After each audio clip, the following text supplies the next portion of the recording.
Hello, hello. Hi everyone. Let me open chat and bring it here. GM to everyone, G. Very, very good Friday evening.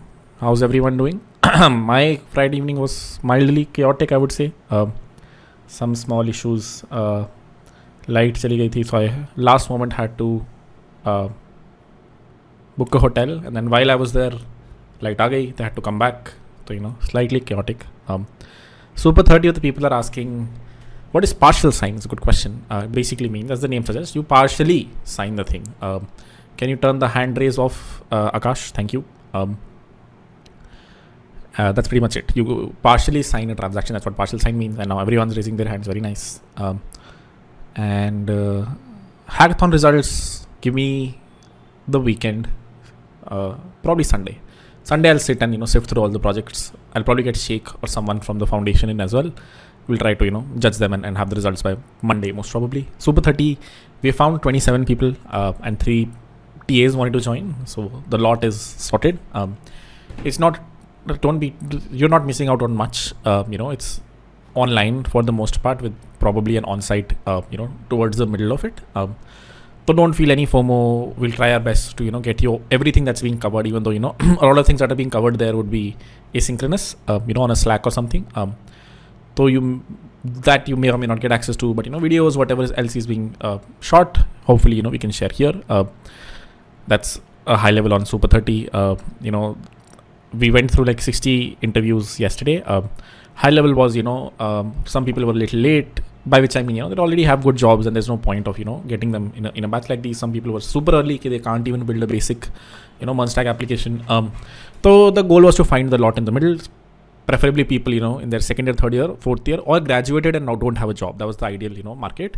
So quickly we can try our best to place people. That was the high level of Super 30. Lot has been finalized. We'll probably start 15th, and whatever updates are happening there, happy to share with everyone. I don't want a lot of people to become unhappy because 30 people are happy.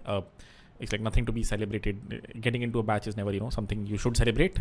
Outcomes we may or may not celebrate, and if there are outcomes, that's a good thing. Then we'll have Super 60 the next time maybe, and get more people, and we'll go from there. All right. Your goal should be to build a lot of projects, period, and full stop. I mean, so I know a few of you are here just for not for a job. You already have good jobs. You're here for the community. For the people, mostly I've seen most questions come from, or the most anxious lot is, okay, it's 8:04. We have to start very soon. But the most anxious lot really wants a job, and for you, high level advice is put your work out there. Today also, someone got referred. Hopefully that story comes out very soon. This time the referral happened through us. And he's in 4th year, 1 lakh a month internship. If it converts, then 2 lakh a month job. If that's the sort of outcome you're aiming for right now, the only thing that the person did right was build a lot of projects and posted them on Twitter. They were high quality projects. A lot of my founder friends messaged me. I don't know if you saw that tweet. There was this guy who made something, Rituraj only. If you've seen his Twitter, there was one tweet that blew up. Had 500 likes. Founder friends were asking me, even though I did not love the UI, but my founder friends were like, this is pretty good. Who's this guy? They DM'd him directly. So good way to get a job. All right. Cool, guys. With that, we'll get right into it. Today is a Web3 class. This is the context of the Web3 class. We are building a token launchpad. One of many famous projects to build. Here is a video. There's this company, very popular. They became when tokens, a lot of token launches were happening, say 6 months ago. I don't know if they are active anymore. But around this time, 3 months ago, a lot of people wanted to build tokens, not wanted to code them. And hence, this company emerged, many such company emerged that let you create or launch tokens. What does launching token mean? It sounds like a very faddy thing, but basically, as you might have seen, and we have seen many times, there are many tokens that exist, and many blockchains that exist. These are the prices. Bitcoin is the most, biggest one. Oh my God, the markets are red. Biggest one by total market cap. It has a market cap of $1 billion, I think, or $1 trillion. I don't know. Probably not $1 trillion. It has a market cap of $1 trillion. So $1 trillion for this guy, and $280 billion for Ethereum. Solana is $60 billion, so on and so forth. So a lot of people wanted to launch their own tokens. Solana was a very hot blockchain back then. Even today, Solana is being demonized for कि यहाँ पे तो सिर्फ meme coin ही बनते. This is a meme coin chain, which could be true, could be not, doesn't matter. Your goal is to either build a company or join a company that's doing really well. So these token launch companies are one such use case that was very popular. What does it let you do? As the name suggests, now they have a lot of tools that you can go through. But their initial tool was letting you create a token.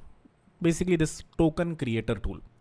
A place where you can come, put a name to your token, a symbol, the number of decimals, how much you want to initially mint, the description, an image, and you can create a token like this. This is called a token launchpad because it lets you launch a token. It lets other people launch tokens.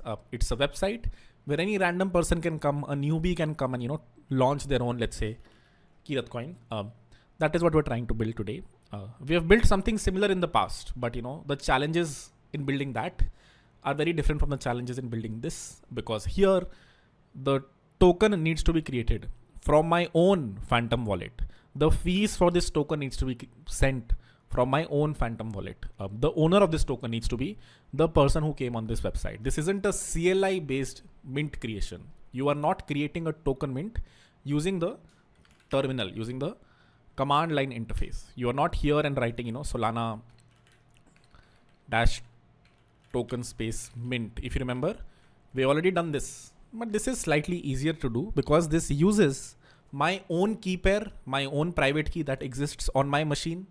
Where does that key pair exist? If you remember, it exists here in /users/harkiratsingh/.config/solana/id.json. This is my key pair, my private key. And whenever I run, Solana token, create a token, mint a token, this is the private key that is used. This is different from what we are building today. Today, we are building a website where anyone can come, use their own Phantom wallet, use their own, wallet like this, either Backpack or Phantom, and launch tokens themselves. And why are we doing this? As I said, the things to learn over here are going to be, one, you'll learn about how you can read through a bunch of Solana code. Unfortunately, not just Solana, every blockchain is not as well documented as you would hope. The errors are also, very vague from time to time. So you have to figure out and debug a lot of things yourself. The code for today, if you look at it, this is where the final code is deployed. Let me quickly show you.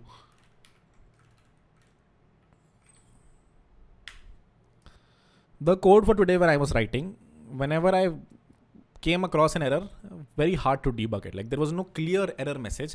I'm also happy to share, what all errors was I faced with and how I fixed them. This is going to be a high level structure that we'll follow. We'll start from a very basic boilerplate code, very basic React application, slowly add just the wallet adapter to it. Then we'll add a basic launch. Okay, I don't know what this is. This probably needs to be deleted. We'll add a basic token launchpad without metadata. Then we'll add the token launchpad with metadata. And then we'll also allow the users to mint it. It's easy only. I don't know. I mean, it varies on whether people think it's easy or not. But I've seen. Yeah, we'll see. We'll see. How the pace remains and if we need to increase or decrease it. Cool. These are the 3 libraries that we will be using. Harkirat, do we have to use libraries? No, we don't have to use libraries, but you will. Everyone should use libraries. A lot of these libraries, export some code that will make it a little easy for you to do all of these things. But we'll also read through the code and understand what exactly is this library doing. What is the thing written here? Things to learn. Reading through the Solana functions. Basically, whatever these libraries export, we'll try to read through them a little bit and understand how we manually create transactions, understand how we can read through some of this code and bring that code into our code base. High level, something like that. Cool. That's the context. This is what the app should finally look like. Hopefully the goal is clear. A website where someone can come, give a name to their token, Kirat coin, a symbol to their token. What is a symbol here, Kirat? Symbol is, smaller short form of the same thing. For example, Solana is the name of the token and Sol is the symbol. So, symbol is just a short form of your actual token. Initial supply, how much of this token do you want minted initially? Kitne mint kar diye jaye in supply? An image URL so that whenever a user comes and opens their specific wallet, what image do they see over here? For example, there is a cat image over here, and lets the user create. This is one use case. If you go through this website, this Smithy tools, you will see some more important use cases that you can build on top of this. For example, a pre-sale basically means letting people, buy tokens before it actually gets launched into the public markets. Let's not go there, but these are more heavy things that you can create on top. We are just building this thing right here, a create token website. Cool. That's enough context. Let's get right into it. Let's kick things off with the one jargon for today. We don't have to understand too much jargon, but there's one thing you need to know. Otherwise, it'll be a little overwhelming eventually. So let me quickly share what that thing is. It is the difference between, I have a pencil, transactions and instructions. This is again Solana specific, not specific to Ethereum. Transactions and instructions are two separate things on the Solana blockchain. If this is the Solana blockchain, which has a bunch of machines, and I send it a request, okay, please send my friend 2 Sol. I send it a request, okay, please transfer 2 Sol to my friend's, address that looks like this, BCD123, some random public address. This is what is called a transaction. Straightforward. I am sending a transaction. If I go to a website, pay for something, I send a transaction to pay for something. But a transaction is actually nothing but a bunch of instructions. I repeat, a transaction is nothing but a bunch of instructions. High level. Whenever you are submitting a transaction on the blockchain, you can actually send it multiple things. KR, please send 2 Sol to my friend at this address and send 3 Sol to my other friend at this address, and maybe let's say, send 100 USDC to my friend at this other address. Each one of these is what is called an instruction. So a transaction is nothing but a bunch of instructions that you send to the Solana blockchain. So when someone says, okay, this is the Solana blockchain, and someone says, hey, please transfer me 2 rupees or, 10 Sol, what are you doing? You are sending it a transaction, and that transaction has one instruction inside it to transfer, 2 rupees or, 2 Sol. But if you want in the single transaction, you can send multiple instructions. Okay, hey, I want to transfer 2 Sol to someone, 1 Sol to someone else, so on and so forth. Why will this become useful? Because we are creating a token launchpad. And when this token launchpad is created, there are a bunch of instructions that are created. If you remember, when we were creating our own tokens, do you remember running a few commands here? We ran the first command, Solana, token create token. Then we ran a second command, Solana or whatever, SPL-token mint. Then we added a third command, SPL-token attach metadata. There were like 3 different transactions that I sent on the blockchain. And we can totally do that. We can individually send these, but it would be nice if the user is coming on your website. If you have a token launchpad website that looks something like this, the user clicks on the create token button. It would be nice if they have to sign a single transaction. It would be nice if they don't see this pop up again and again. Okay, pehle sign the first transaction, then sign the second transaction. What if the first transaction succeeds, but the second transaction fails? So our goal will be, okay, we wrap all of these in a single transaction. Instruction number 1, instruction number 2, instruction number 3, all get put together in a single transaction.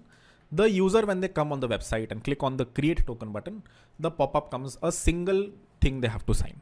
Do we understand the difference between instructions and transactions? Can we do a quick poll, Akash, and then we'll go from there? And for everyone else who does understand, please clone this project locally. And for those who don't know Git, I will show you very easy steps to do it. 75% sort of understand, 27% don't understand. Let me quickly look at a very basic Q&A and then we can go from there. Q&A. Link for GitHub. Oh, my bad. It was in Discord, but let me paste it here as well. These are the links to the slides. And the link to GitHub is over here. Cool. Please clone this project locally. Quick recap of instruction and transaction in an easy way. Sure. Whenever you are sending, or whenever you are on a website, let's say Amazon.com, and you have multiple items in your cart, you are buying a camera, you are buying a tripod, and let's say you're buying some lights. Do you individually pay for them? First, let me pay 20,000 rupees for this. Do you first go to the Paytm page and do the first transaction? And then once this is come, you come back. And then you go to the second Paytm page and do the second transaction for 2,000 rupees. No, right? You do a single combined transaction. Jahan pe the amount that is debited is, 200 plus 2,000 plus, let's say the lights were worth 500 rupees. So a single transaction for 22,500 happens, right? Similarly in Solana, if you want to do multiple things on the blockchain, now here you will have to, remind yourself a little bit about the token mint program. This is something we have done in the past. How can you create a token? What is the associated token metadata, associated token account? What is the metadata account? A little bit if you remember. If you don't remember that, that is fine. But this we have done in an offline video, very slow paced. If you haven't watched it, you should. Here, we have to do two things. If you ever want to create a token and send it to your friend, you have to do two things. We are going to try and combine them in a single transaction. That is what I was saying when I meant, there is one thing called an instruction, another thing called a transaction. Instruction means individually क्या क्या करना चाहते हो? What all do you want to do? You can either send multiple transactions with individual instructions. या तो आप ये भेज सकते हो. You can either send this, two transactions separately, or you can send a single transaction that has both the instructions. ये है instruction number 1 and this is instruction number 2. You combine them in a single transaction and send it on the blockchain. Why? Because when the user comes to your website and when they click on the create token button, you want to avoid them signing multiple transactions. You want to avoid this phantom opens a pop-up and they have to look at it and approve it. And then after 2 seconds, after the first transaction is done, then they have to sign the second transaction. Then they have to sign the third transaction. That is a little weird, right? So just for better UX, and generally also this is something you should know, every transaction can have multiple instructions. This instruction is the actual thing that is happening on the blockchain. And the transaction is just, you combining a bunch of them, throwing them to the blockchain. Ke sari ek saath kar do. Please solve all of these instructions together. Cool. That is the difference between instructions and transactions. Starter repo is here. If you are advanced enough, go to the last one and start to create something from here. If you understand the code already, then, maybe try creating a liquidity pool. Read about Radium. I repeat, read about. This is something we'll cover next week. But read about Radium, which is, one of many dexes that exist on Solana, and how can you use it to create a market for your token? How can you actually give a price to your token? Okay? For everyone else, clone this repository locally. This is 100x devs cohort 3/week 6 web3 token launchpad. Harkiyat, how do I clone it? Click on this code button. Click on download zip. That will download the file for you. Unzip the file. And once the file is unzipped, just open it in Visual Studio Code. I'm going to do the same. File, open, downloads / this thing. Cool. I have the same code as you. There are a few folders here. Most probably this copy folder is irrelevant. Everything else, hopefully what I see on my machine, you see on your machine. And we're good to go. We have the React project running locally. Let's do a quick poll again. Can we proceed? Can we start to code? Today's class is going to be very, hands-on, and I would hope you guys code a little bit more than me. All the instructions are here, so nothing too out of the ordinary to code. Great. Perfect. We will start with our very first assignment for today. First assignment is please start this React project locally. The first one, which is, some very basic code. Harkirat, I don't know React. Little bit we did last week. In the web dev code, we'll do next to next week. Thoda you will have to, bear with me if you don't know React. React was one of the prerequisites of the Web3 cohort for a reason. So unfortunately, I won't explain too much React syntax today. Okay. Go through a very basic React video, you should be fine. All right. How am I going to start the first project locally? CD into the first project. Change the directory in the terminal. How do you open the terminal? Terminal, new terminal. CD into the first directory. Run npm install. Followed by npm run dev.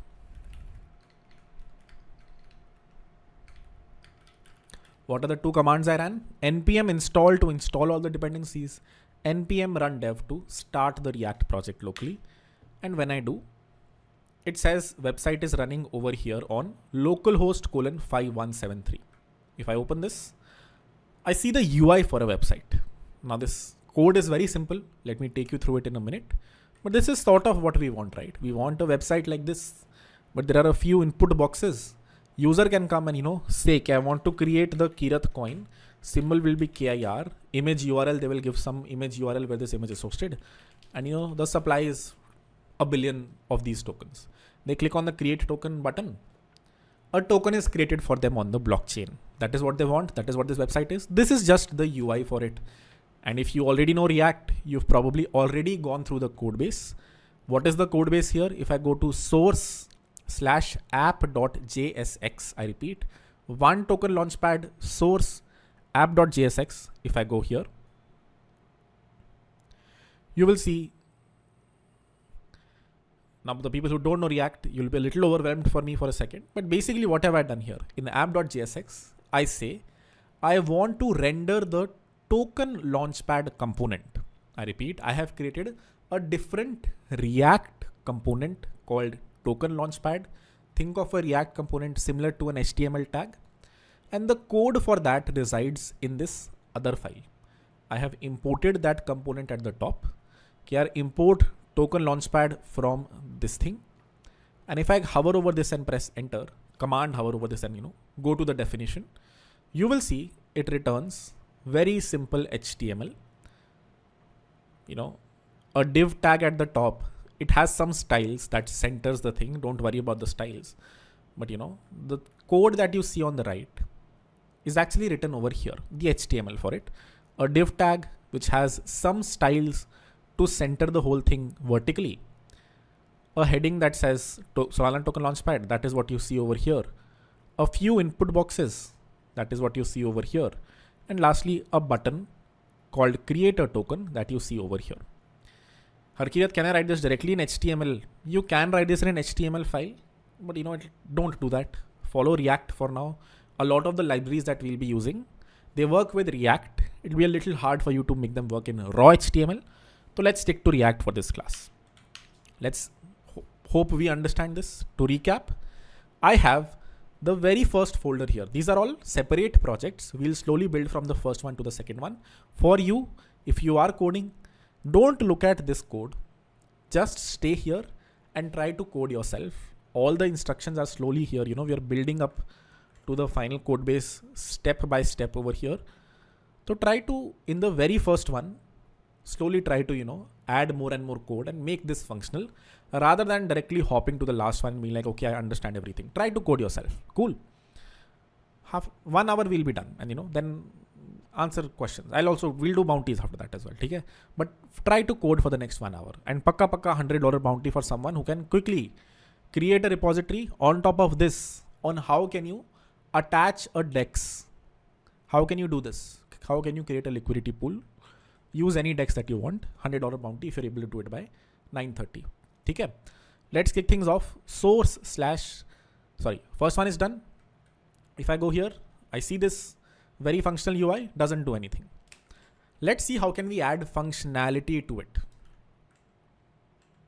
Let's see how can we add functionality to it. The first thing we have to do before we can add functionality is add the Solana wallet adapter.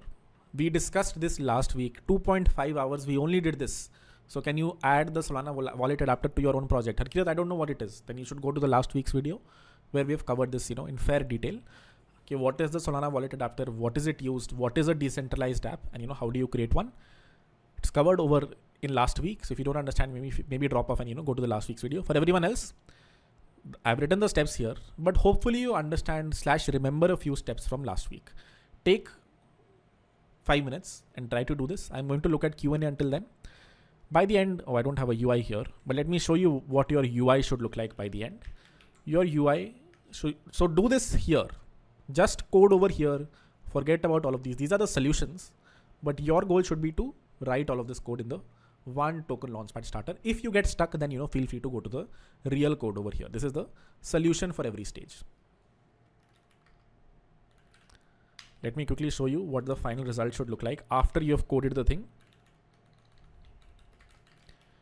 We'll proceed after maybe 70% have done, and 30% can just have this as the starting point and then go from there.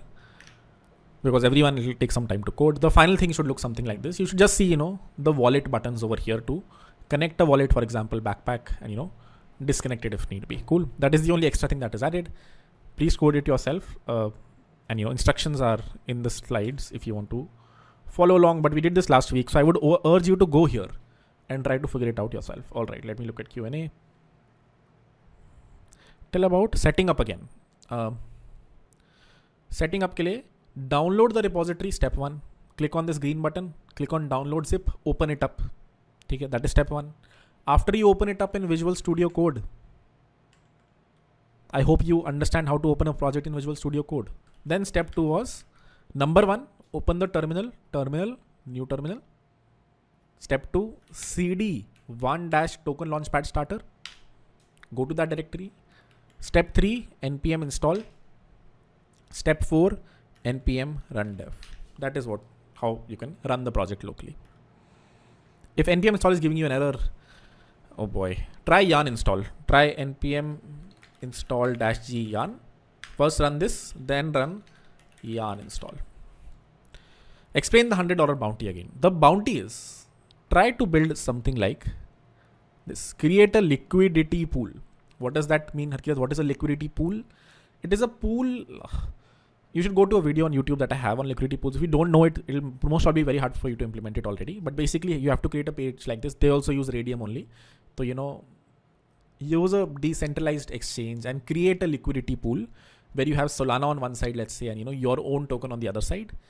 And you're able to create a pool for your token. That way people can buy and sell your token for, let's say, Solana or USDT. Itna much context is good enough for someone who knows DEXs and can try to implement it. If you don't get the context, then go to a YouTube video where it's called Coding a Decentralized Exchange in Node.js. Try to understand and then try to do it. This is not for web dev class. This is the web3 class. It is Friday, right? Yeah. What are the additional assignments that you told? So 9:30 assignment, hopefully you understand. Okay, we will have a website that looks like this. Lets you create a token. After the token is created, let the user create a decentralized let the user, okay, I'm just giving a very vague statement. Figure out how to do it. Let the user assign a price to it. How can your token have some price? How can people buy your token and sell your token? That is what you have to figure out. Is USDC different from actually USD? It is different. USDC mein C stands for Circle. Circle is a company that said ke we have 2 more minutes before we start, but USDC is different from USD. Circle is a company a few years ago, they tokenized USD. They said कि ये token है, इसका backed USD हमारे bank में पड़ा है. We have US dollars in our bank. We are issuing you this token. Just like we are creating a token today, USDC or Circle created their own token. And they said, यार खेलो इसके साथ, play with this token. And whenever you are done, if you need the USD for it, we will return it to you. You give us the USDC, we will give you real cash. So they basically tokenized the US dollar. Similar to how people are today trying to tokenize houses. कि ये मेरा house है, I have a token for this. If I send this token to you, you have my house. So there is an underlying asset on which this token has been issued. So USDC ideally should be the same as USD, but it isn't. Happy to dive into more detail at the end of the class. It's a little off topic. Stream is laggy. I know my internet apparently is laggy. I got a notification. Oh, I'm connected to the wrong Wi-Fi. 1 second.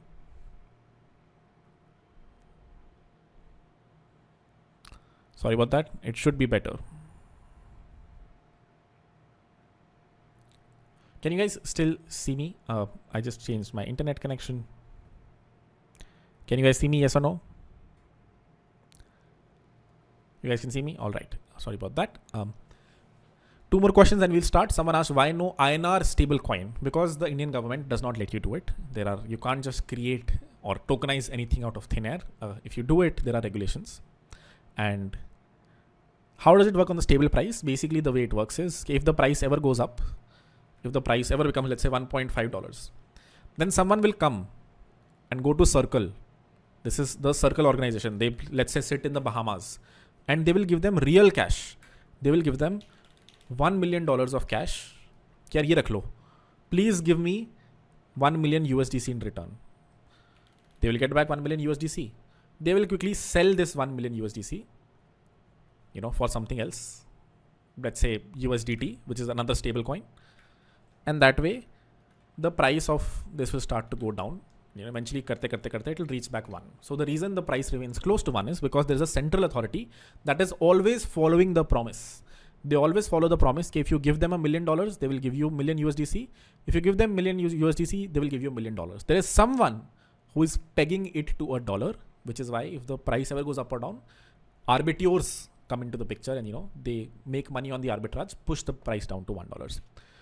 All right, can we proceed? Do we have the project set up locally? Actually, let me code the thing and then we'll do a poll.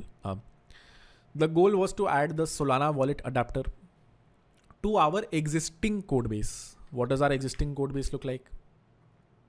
This is a React project. We saw what it looked like when I ran npm run dev. I saw this over here. What was I supposed to add? The Solana wallet adapter. How do you add the Solana wallet adapter? Number one, you bring all the dependencies to your code base. All of these dependencies. npm install add Solana / wallet adapter base, wallet adapter React UI, various wallets, wallet adapter wallets, and then add Solana / web3.js.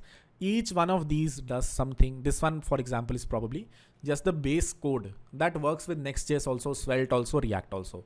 This one probably has a bunch of React hooks. This probably has a bunch of React UI components. This probably has some wallet specific code. And this though is our standard Solana / web3.js library. If I copy this and install these dependencies, while this is happening, what is the next thing I have to do? Again, all of these steps are here. You can also go here and follow them. It clearly tells you, if you want to use the Solana wallet adapter, install these dependencies and, set up the project. Now we are doing it slightly differently to make our lives a little bit easier. So let me do that next. Okay, I have all the imports. I repeat, these are the things that I have to import from the new library that we have. We added a new library, the Solana wallet adapter React library. This gives you some CSS. I'm importing this CSS over here. It gives you a bunch of providers. We discussed a little bit last week what are providers. We will discuss them a little bit more when we reach React. But you need your application. I repeat, you need your application to be wrapped inside these providers. We discussed this last week. And I pasted this in the wrong file.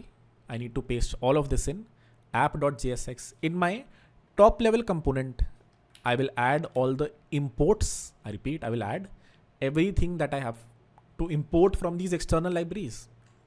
And then I will wrap my application, my token Launchpad. What did I have over here? I had just the token Launchpad. I need to wrap this inside a bunch of providers, specifically, the connection provider, something like this. And then the wallet provider.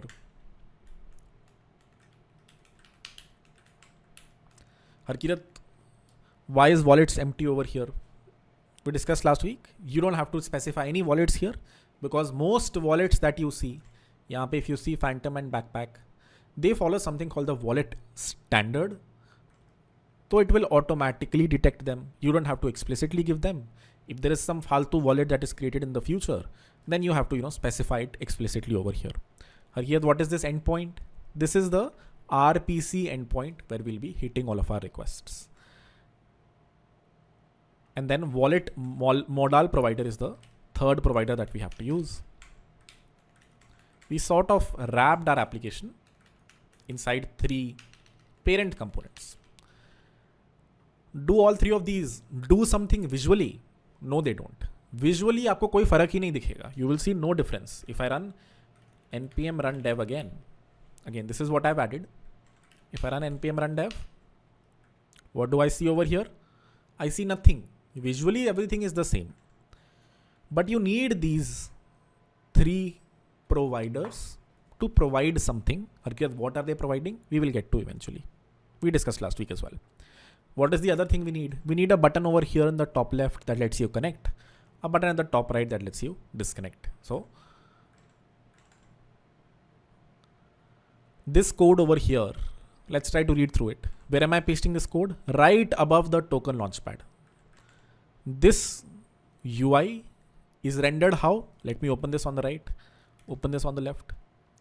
This UI is rendered from this HTML tag sort of. If I comment this, it goes away. If I add this back, it comes back. If I add hi there over here, I see hi there here at the top. What do I need to put over here? The buttons to connect and disconnect from my wallet. So what code have I added over here? The code that I've added is, okay, I want to create a div. Display flex justify content space between. Have space between both of them. Basically means, put one on the left, put the other one on the right, and some padding.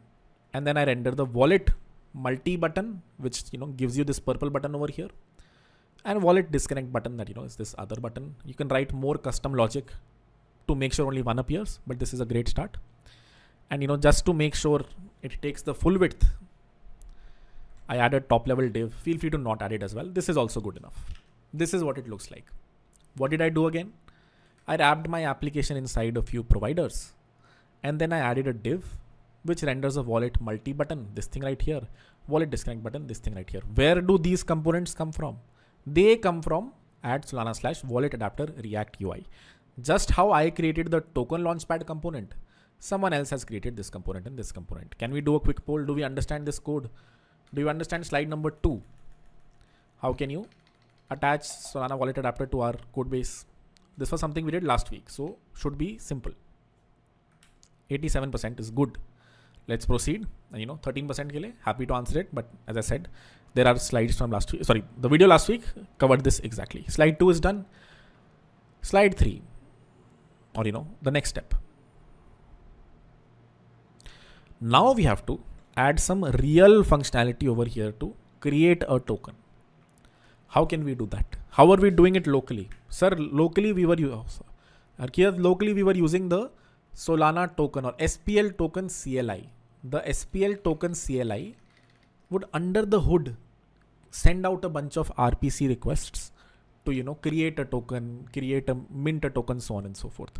Similarly, the at Solana/SPL token library, this library right here, will bring in a bunch of, functions that you can use to do the same thing. Just like from the terminal, you can run this command.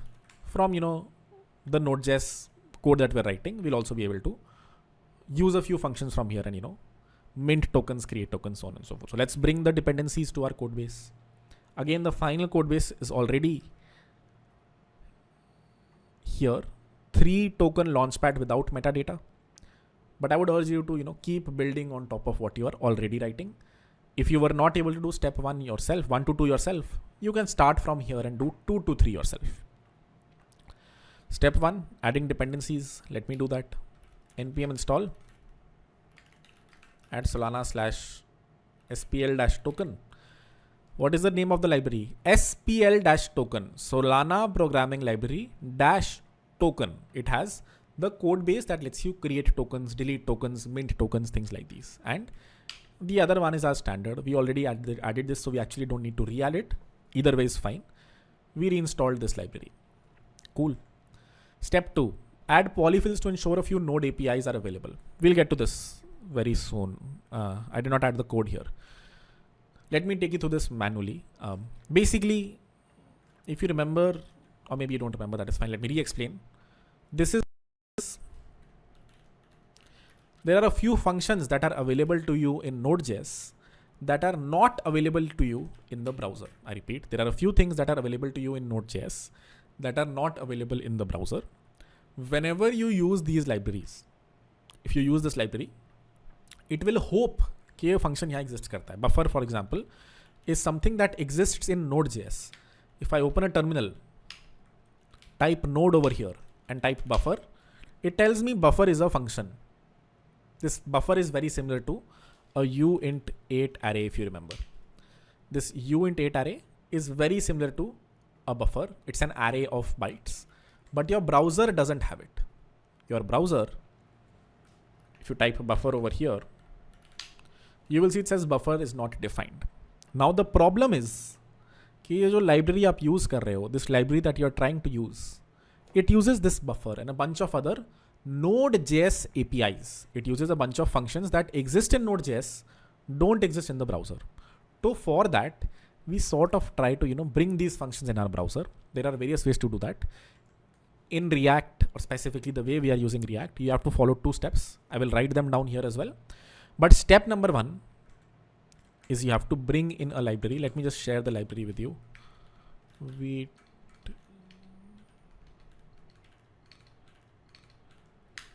This is the library that you have to sort of use to, as the name suggests, Vite plugin node polyfills. Harkirat, what is Vite? Don't worry about, we'll get to eventually. It is a plugin for node polyfills. It will bring a bunch of Node.js functions inside the browser. Where are we now running our code? We are running it inside the browser. You cannot use these libraries inside the browser without adding buffer as a function over here. To make sure buffer is a function over here, we bring some node polyfills to our code base. How can you do that? Thankfully, the steps are here. Number 1, install the dependency Vite plugin node polyfills. Let me share this in the chat as well. Bring this dependency. And step 2 is import this dependency in vite.config.ts. Now again, some of you might not know what Vite is. We'll get to when we reach React. You already have a one token launchpad starter / vite.config.js. Over here, import node polyfills and add the second plugin over here for node polyfills. You can also debug this yourself. Try it without it, and you will see an error. Google that error. That error will tell you have to do this, and then you can do this and reach over here. That is how I reached over here as well. All right. What are the 2 steps I added? What was supposed to be done over here that I forgot to add into the slides? Over here, you had to use an external library called Vite plugin node polyfill. You had to use this library. Functions in here happy. If you use these functions, they want to use the buffer API. It exists in Node.js. It does not exist in the browser. To bring these APIs to the browser, we had to add this code. Do we understand that this is slightly hard? But at least do we understand the way to do it? Were you able to do it locally? Because a lot of code that we wrote last week. Let me show you. We wrote some code last week. If you were following along, when we created the tokens. A lot of this code that we wrote, if you remember, and how to create a token using JavaScript, it will work in Node.js. It will not work in the browser, which is why we have to add this polyfill that I'm asking you to add right now. Let's see if we were able to complete this step and sort of understand this step from the high level. Okay, what exactly is happening over here? Can we do a poll, Akash?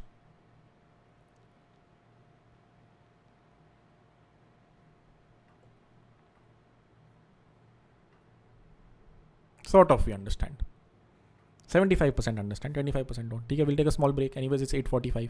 For the people who do understand, can you finish the rest of it? Can you quickly start to mint the token?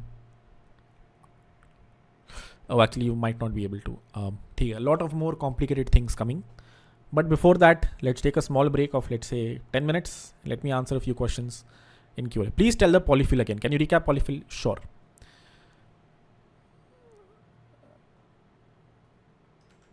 This is our React project. Every React project that you write eventually gets converted into some HTML, CSS and JavaScript code. Okay. Harkirat, how can I confirm? You can confirm that by going to localhost colon 5173. If I go here, after I have started the project, let me again start the project. If I go over here, click on inspect, go to the network tab and refresh, you will see the very first thing that comes over here has a bunch of HTML inside. But Harkirat, I to wrote React code. I to was writing React code. How did this React code get converted to HTML, CSS and JavaScript? Somehow it did. Your browser does not understand React code. The React code gets converted into HTML, CSS and JavaScript. Problem is, the JavaScript that is running in the browser does not have access to the buffer function. Harkirat, what is the buffer function? It is similar to the uint8 array. The buffer function lets you create a byte of arrays, an array of bytes, just like how we had done const a equal to new uint8 array, if you remember. Something like this. Similarly, there is this buffer API that does not exist in the browser, but does exist in the terminal. So if I open the terminal, write node, now I can write any Node.js code that I want. So let me write buffer here. It tells me that buffer is a function. Node.js mein it exists. React mein it doesn't exist, which is why we need to somehow bring that to React. I have to do something like this, okay, function buffer return new uint8 array, something like this. If someone wants to use the buffer, under the hood it will still use the uint8 array. But let me create a global function so that whatever APIs exist in Node.js, whatever functions exist in Node.js also start to run inside my browser. That is what you are doing in this specific step. You are bringing a bunch of these functions, add polyfills to ensure a few Node.js APIs are available in the browser. Harkirat, Node APIs function मान लो. This function over here is a Node API. It works inside a Node. Similarly, FS is something that works inside Node, right? If I import it, or even without importing here, you can see I have a fs.read file function. The same does not exist in the browser. In the browser, if I type fs, it says fs is not defined. So there are a few things that exist in Node.js. Some of those things we try to bring into our React project. How do we do that? By specifically, if you're using Vite as your bundler, don't worry about it. The way to do that right now is this. In the future, it might change. When we reach React, we'll understand what is Vite, how is it different from other things, and how can you do this. You don't do this very often, but in case of low-level libraries like this, where you are creating a token dealing with a lot of bytes, then you have to do this and you bring some Node.js APIs here. Hopefully that is clear. That was a 5-minute break. Let me finish the whole thing and then happy to answer more questions. What did I do? If you were at the starting point here, let me do that. Let me ignore the first one. Let me go to the 2 token launchpad with adapter. Yahan pe we have the adapter already. What did I have to do here? Number 1, install a few dependencies. npm, let me go to the right folder. I am in 2-token launchpad with adapter. I am in this folder. What do I have to do here? npm install /spl token /web3.js. I run this to bring a few dependencies to our code base. What is the next step? I have to add node polyfills. Vite plugin node polyfills. I bring this dependency. What does this dependency do? You can use this dependency. Go to vite.config.js, import something it exports. Sorry, new keyboard, guys.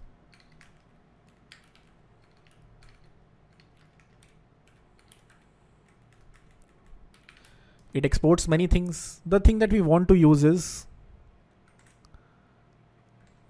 let's look at the slides and figure out, it's not here. Let's look at the code and figure out node polyfills. And I just add another plugin over here. Here I am using Vite, and Vite needs to know that Node.js functions also need to come into this website. Hopefully that is clear. That is step 2. Then step 3 is what we actually have to do here, which is change the on-click handler of token launchpad.jsx. If I go to source/components/ token launchpad.jsx. We have some very basic code over here. I need to make sure whenever the button is clicked,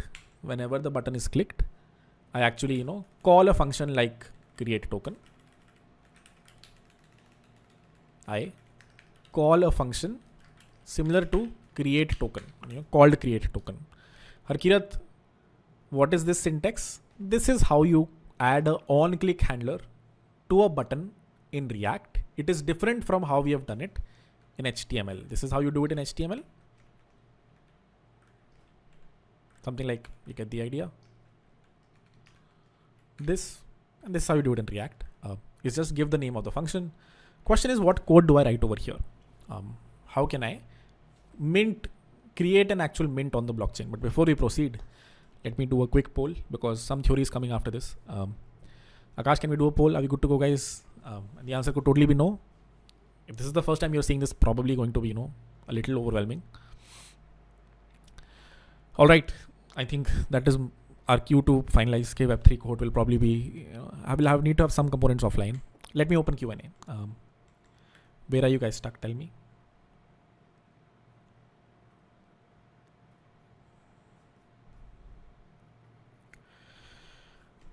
If you finish the project, tag me on Twitter. The first one that I got, I'll do it.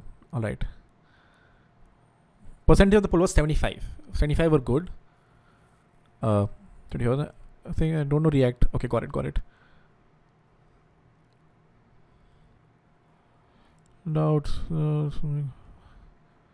I don't see this. Okay, cool. I don't see any question. I only see make quote offline or make quote online. Cool. So in that case, let me proceed a bit. Let's try to at least finish, a little bit of this before we move on to this thing. I'll probably just do the whole thing again in an offline video. I think this is important. Yeah. So, let's do this again in an offline video, but let me also do this today a little bit more. So, offline video is a little easier. Cool. There's this very important call out here. Just 10 minutes more spent with me with a little bit of attention. Then, I'll do a doubt session and I'll do the whole video again offline. Okay? All the slides again offline. Wallet adapter versus local wallet. Sort of an important concept. What are we building today? We are building a website where anyone can come and click on, create liquidity pool button, or in our case, token launchpad, create token, a website where anyone can come, click on this button and their wallet pops up. We want other people to create tokens, not us. And hence, we can't use @Solana/SPL token like we have been using until now. Last week when we created tokens, we used this library, we were good to go because we were giving it, the mint authority key pair. This was a local key pair. Ye meri machine mein tha. So, it was creating a mint on my machine. Versus today, we want other people to mint. I don't have other people ka wallet. This pair over here, if you remember, let me quickly show you the code from last week. Last week when we were creating tokens locally, this is what it looked like. Let me quickly show you here. I was creating a key pair. I called const pair equal to key pair dot from secret key. I was creating a key pair and then I was calling, create mint on that key pair. I had access to the private key. This was the private key of my local wallet. So this pair had my private key. But do I have the private key of other users? जो मेरी website पे आने वाला है, whoever is coming on my website, they are connecting their wallet. I don't have access to their private key. They would never give me their private key. If Phantom starts to share your private key over here, that's a very big problem because whoever owns this website will steal your private key. So we cannot use these functions out of the box. ये जो create mint function लिखा हुआ है, the create mint function that these very smart folks have written in this library, I can't use it directly because I don't have the key pair. The pair attribute over here, this argument, if you look at it, is a key pair from secret key, this private key. Whoever wants to create this key pair needs to have the private key. Any user that is coming on my website, I can ask them to connect their wallet I can ask them, please connect your backpack or your phantom. But backpack or phantom will not share their private key with me. I can ask them to sign transactions though. The goal of these wallets is that whatever dApp that you are using, whatever decentralized app you are using, when you do something here, for example, create a token, they pop up and let you sign a transaction. Your website can create a transaction and ask Phantom, कि please sign कर दो यार. And then here you actually sign it. You never get access to the private key. You can only ask Phantom, कि please sign this transaction. The user can approve the transaction. If the user approves the transaction goes to the blockchain. Hence, we need to make sure that we read through this function and actually figure out what is happening inside. And only then can we use it in our website. We can't use it out of the box, which is a great thing because you will get to read a little bit of the code over here. It is like you are reading inside the code base of Express, or in this case, this specific library, and understanding what's happening inside. So since we want an end user to create their own token, pay for gas for creating that token, we need to ask their wallet for approval to create a token. We can't create our own key pair. This pair over here cannot be our own key pair. We need to ask them for approval, which is why we need to read through this function. कि भाई तू करता क्या exactly? What are you doing under the hood? What actually happens when I run, SPL-token create-token over here? What exact RPC call goes out? I need to figure that out. And then I need to ask the wallet adapter, okay, please make the user sign this transaction. So that is what is happening in this slide over here. Inspecting the create mint call. To recap, what is this create mint call? As the name suggests, it lets you create a mint. What is a mint, Harkirat? A token, a bank account, if you remember. A mint is every token. USDC has one mint. USDT has another mint. Anytime you create a token, you are actually creating a mint. Mint का मतलब क्या होता है? Bank account, something that can mint new tokens. So that is what you are creating. For that, you use this function. If you look at the definition of this function, Harkirat, how can I do that? You can go to, Visual Studio Code here. You can import the create mint function from @solana/SPL token. Import this, hover over this with control, and click on it. You will see the actual function definition. So this is what is happening under the hood inside the function. Let's read through it. What is the function doing? Number one, it is getting minimum balance for rent exempt mint. It is getting how much Solana should be stored in this new mint account. What happens when you create a token? When you create a token, you create a new account on the blockchain. Everything on Solana is an account. So what you are doing is if this is the very big blockchain which has, bunch of machines, you are creating a small account here on, all of these machines where you will store some data. I need to know how much data, how much Solana needs to be put over there. How much Solana, let's say 0.001 Solana need to put, so that यहाँ पे I can put some data. In the end, everything on Solana is an account. I repeat, everything on Solana is an account, which basically means, जब भी आप data store कर रहे हो, you're actually creating an account. The first line of code over here, what does it do? It finds how much Solana do I need to pay to be able to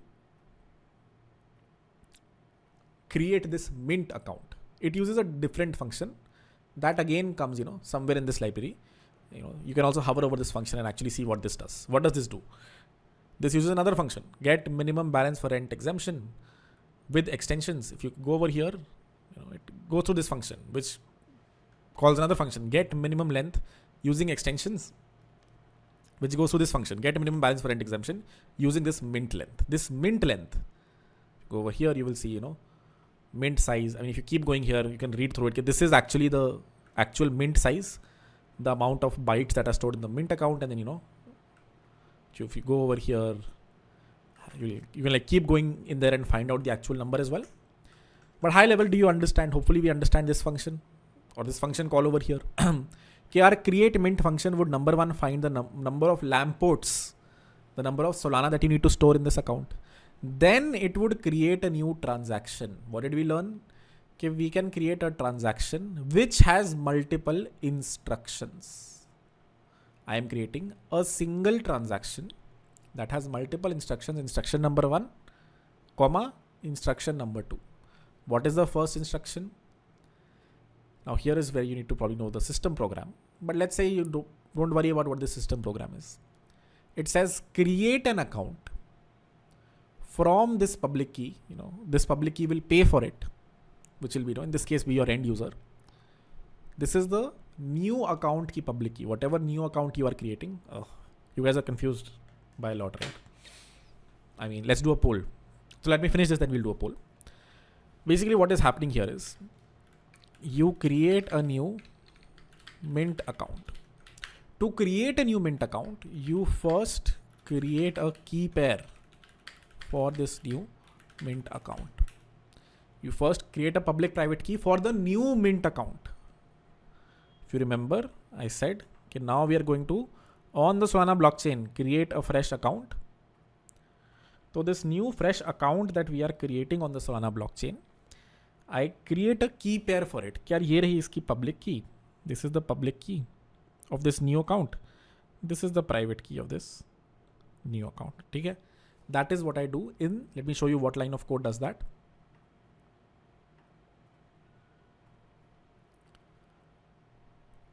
This line of code, which is going to feel very foreign to a few people, but this line of code basically says that key pair is an optional argument, and by default it is this. It is the same as me doing this. Const key pair equal to key pair dot generate. Okay? This syntax over here is optional argument syntax in JavaScript. इसका मतलब होता है कि the user may or may not define this. And if they don't define this, then this is the default value of this key pair. That is what gets stored here. And once you have this, what two instructions are we creating? Instruction number 1, create a new account on the blockchain with this public key. ये जो public key यहाँ generate की हमने, this public key that we generated, create a fresh account on the blockchain with that public key. I will pay for it. This is the space that this account needs to hold. I need to put some data in there. This is the total amount of, data I will store over there in bytes. This is the number of lamp ports I want to store. This is the amount of Solana I want to send in there. And program ID is something new. It's basically, in this case, it means who owns this specific account, which in our case is going to be. You probably need to understand ownership before you understand this. But let me still write down. The final argument here is who owns this account. ये जो mint account हम बना रहे हैं, I repeat, this fresh account that I was talking about that we are creating, this account right here, or this one or this one, who is the owner of this account? For this, you actually need to understand what owners are on Solana. We haven't discussed that at all. But high level, owner of an account basically means who can change data inside this account, who can increase or decrease or change anything inside this account, which in this case is, again, as you see, it is the token program ID. Harkirat, what is the token program ID? Great question. Yeah, we definitely need an offline video for this, don't we? The token program ID is a different program. I repeat, it's a program on the Solana blockchain that is separately deployed. If you remember from the videos we did initially, you can deploy your own smart contracts. You can deploy your own programs. So this is the token program. And this has an address. That is what is the token underscore program underscore ID. And we are saying this account will be owned by this. This account will be owned by this because we want कि तू इसमें changes कर पाए. The token program is allowed to change things inside this account, which is why we want to, the last argument that you see over here. Go back to the screen. This last argument that you see over here, if I hover over this function signature, what does it say? Okay, the argument that it expects is last argument here is public key of the program to assign as the owner of the created account. The last argument is the account जो बन रहा है ना, the new account that you are trying to create, the mint account in our case. Who is the owner of it? In our case, that is again this default value, which is this token program ID. This is where the Solana folks have deployed the token smart contract or the token program. We have an offline video coming for this, so don't worry if you don't understand this. Finally, we send this to the blockchain and confirm it. Here, if you look at it, we take a connection argument, the actual transaction that we are sending. Here we have two arguments, pair and key pair. Who is the person who's paying for this transaction? And the key pair of the new mint account. That also needs to sign this transaction. There are two people or two addresses that need to sign the transaction. The account that is being created and the pair, which basically is, the person who is paying for this transaction. They both need to sign it. That is what this third argument is here. And this is where the problem is. If you use the create mint function directly, then you have to give it the key pair of the end user. The key pair of the end user. But आपके पास उसका access है ही नहीं. You don't have access to when the user comes to your website, you don't have access to their key pair. You can just ask Phantom to sign that transaction, which is why we need to pull all of this logic out. I repeat, we need to copy all of this internal logic and go back to our React component. And in our create token function, we will do whatever is happening inside there. So I will first convert this to an async function. I will then get this function imported from @solana/SPL token. I will get the LAMP ports. I will create the transaction. This also I will import from @solana/web3.js. Import from @solana/web3.js. System program again I need to import from @solana/web3.js. Oh, I totally forgot there's another instruction here. This is the first instruction, create the account. This is the second instruction, put some data inside that account. Ye jo public, this is the number of decimals that the user needs to have on the token. This is the mint authority, the freeze authority. If you remember, when we were creating mint over here, create account, what all arguments could you send in? You could send,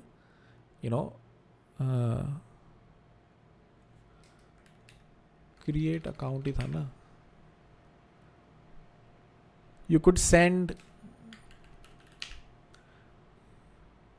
I don't see decimals over here. I'm sure some of you already see it. We trying to find a flag over here called decimals. I'm sure if I copy this and paste this, I will find it. But basically, if you remember, where is it? I'm sure you guys can see it. I cannot.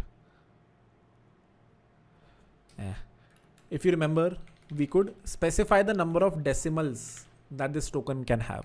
Is it going to be 5 decimals, 2 decimals, 9 decimals? And whenever you expected,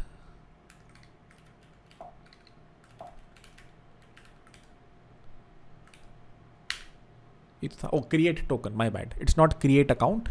The method to call was create token with, these many decimals. Whenever I was creating a mint,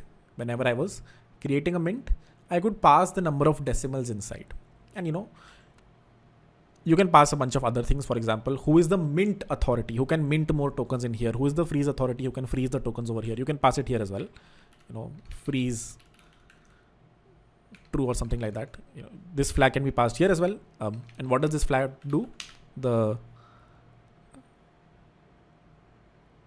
Somewhere here you'll find allow freeze or freeze flag, something like that.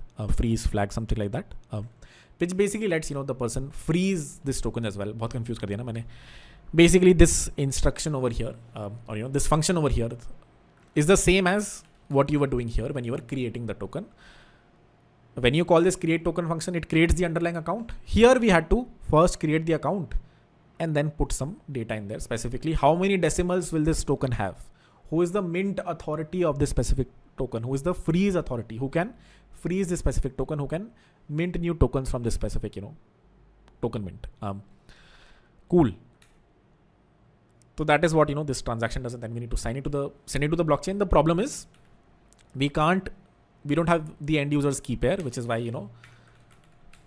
we partially sign this transaction. There is this function called partial sign that you can call on a transaction. Ki इसके 2 signers होने थे. There were 2 people who were supposed to sign this transaction. One is your end user and the other is this key pair over here. So this key pair is nothing but, you generate it similar to what was happening in the create mint function. We were generating this key pair by default. Here also we will do the same thing. Here const key pair is this, and let me partially sign this transaction using this key pair over here, which is the public key and the private key of the final mint account. And then yahan pe, rather than doing this, if you remember from last week, we did a wallet dot sign. You could use the wallet, const wallet equal to use wallet. You had access to this hook called use wallet that you could use to pop up the user's model and make them sign a transaction. That is what this line of code does, and this line of code will sign it on behalf of the mint account over here. That is how, even like throughout the rest of the slides also, you have to bring a bunch of Solana Web3.js code to your own code over here and write it. Cool. Let's do a poll and see how we're doing. And might have to take a pause here as well. I will also love to talk to the advanced people iske baad ke, how are you feeling? But let's do a poll first. Were we able to sort of understand this? Some of you were you guys able to figure out this yourself from the code here? That is fine. There is an offline video coming very soon your way. That will hopefully teach us in a more toned down fashion. But cool. Let me open chat and it's been only 1.5 hours. Cool. Questions. Some questions relate to the class, otherwise. And then, we probably won't be learning too much iske baad, but even if we do, I will recover it in an offline video.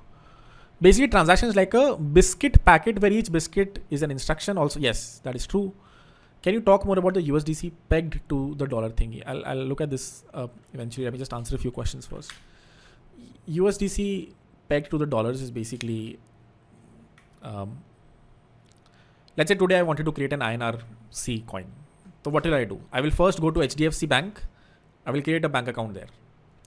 Then I will say, whoever wants the INRC token, I am the owner, Harkiyat is the owner of INRC token. Mere account mein pehle paisa dalwao. They will send me 1,000 rupees or 10,000 rupees. This now is in my bank account. I will issue them 10,000 USDC, INRC, you get the idea. This token over here. They see that token in their wallet. They can buy things with that token. They can sell things with that token. Eventually that token gets, circulated. This token has now reached the blockchain, and it reaches multiple accounts eventually. Someone buys an NFT with it, someone sells it.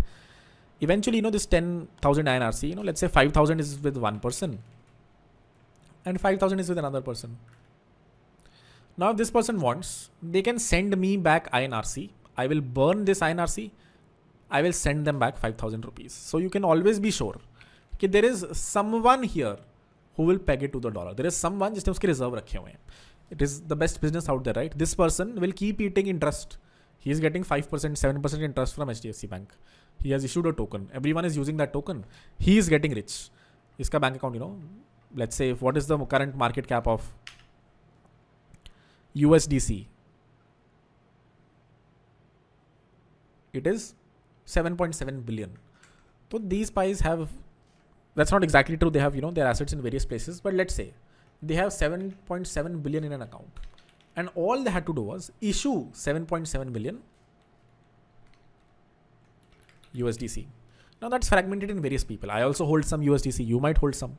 Multiple people have this USDC. And whenever I want to sell it, I can, sell it from here for some Solana, or I can send it back to this organization. They will give me the underlying money. So what happens is when the price of this goes up to whatever, let's say 1.1 US dollar or something like that, someone comes and closes the arbitrage. Basically, if it is expensive, then they will ask HDFC Bank, okay, ye lo 5,000 rupees, give me 5,000 US dollars. They will get 5,000 US dollars. They will immediately sell it. They will get back 5,500 US dollars because the price is 10% higher here. And they'll keep selling this token. The price will get shot down. That is why, if you go here, it's not like the price doesn't fluctuate. It does from time to time, but it's been very constant. Whenever it goes up or down, Let me show you when it depegged really bad when I was in Chicago, March 2023. It doesn't look like a big dip, but you know, somewhere here USDC had went down to 87 cents. So it's not like it cannot be depegged. Why don't I see that very big plunge? I don't know. Anyways, March 2022, I think, right? Somewhere here it depegged really bad. And the reason for that was a bank itself went down. HDFC Bank जैसे ना bank ही अगर बंद हो गया, SVB Bank itself closed. So there was nothing backing these tokens, which is why it went down. But eventually SVB was bailed out, so it went back up. It's a high level. Happy to dive deeper after the class. Let me answer a few more questions. भैया फिर create mint function बनाया ही क्यों है? Create mint function बनाया है. Great question. If you are using Node.js, अगर आप locally use कर रहे हो, if you want to locally create a token, then you can use SPL-token. कौन सी प्राइवेट की यूज करता है ये? What private key does this use? This uses whatever I have locally. ये जो इंजीनियर बैठा है at solana/web3.js, the engineer that is sitting here, he wrote this code for you. He said, yeah, there is a create mint function. Give me the private key. He said, I expect pair is a signer. I expect whoever is creating to give me their private key. अब you have a special use case. कि यार we want कि the transaction is partially signed by the key pair, this other key pair of the mint account, but rest of it the end user signs. So you have a special use case, which is why you had to read through the code base of create mint and figure out. ये लिखा इसलिए कि you run it in Node.js locally. If you have the private key, great. But unfortunately, you are creating a website where you don't own the private key. So you had to change the function signature a little bit. And that is why it is written, and that's different from how we are using it. Let me open chat. Basically, I can answer that. Bhaiya ye SPL token. I don't see this page, Utsav. Basically, I answer that. Mint, as in the mint of Spain in money heist, where money print and thank you. Yes, mint is a general term, right? It basically means a bank or someone that can mint that token. Who is the mint of INR? It is RBI. RBI has the machines that can print money, right? So RBI is the mint of INR. Similarly, US dollar, whatever US government is the mint of US dollars. Mint basically means who can mint these tokens, who can create more of these tokens.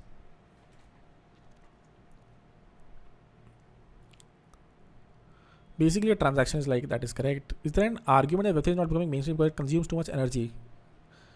Let's stick to the class here, but generally, no, that is not the case anymore for most blockchains. When I click on select wallet button, the pop-up auto detects Brave wallet. Yeah, which line of code? Oh, yeah. So right now, I have 3 wallets here. This thing, and Brave. They also wanted to get into Web3 for a while. So they also have their internal wallet. The way it auto detects the Brave wallet, when you have those buttons, यहाँ पे as you can see, it shows me the Brave wallet. The way it does that, and we discussed this in the Solana wallet adapter classes, कि all 3 of these are actually injecting some code in the website. This website may, if you go to the console, you will find window.backpack is an object. You will find window.phantom is an object, and most probably window.brave is an object. It isn't, but whatever the name of that object is, that Brave injects. So these extensions inject an object, and this object looks a certain way. That is how the wallet adapter knows कि this person has phantom, this person has backpack. If I remove phantom from here, if I go to manage extensions and let's say turn off backpack and go back here, let me restart the application.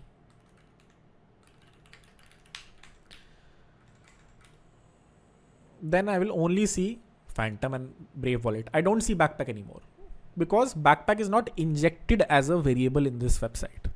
Window.backpack